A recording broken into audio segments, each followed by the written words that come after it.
Hi everyone, welcome back to another tutorial from Tech for Gamers. Today in this video, I'm going to show you how to add friends on Subway Surfers. Adding friends in Subway Surfers makes the game more social and competitive, helping you track progress and enjoy challenges together. First of all, launch Subway Surfers on your device and make sure that you're logged in with your game account. Once you're inside the main screen where you see your character and coins, go ahead and tap on the top run option on the top left. From here, go to the bottom right and click on Friends. On the next page, click on Add Friends. Now you'll need to enter a player tag for your friend that you want to add.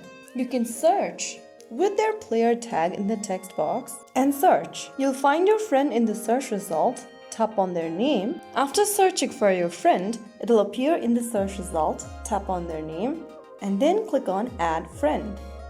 Click on Confirm to make sure that you are trying to add the friend. If your friend is able to receive friend requests, they'll receive it and they'll need to accept the request so that you can add them as a friend in the game. That is how you successfully add friends on Subway Surfers.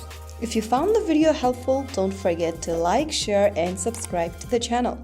I will see you again in the next video. Thank you for watching.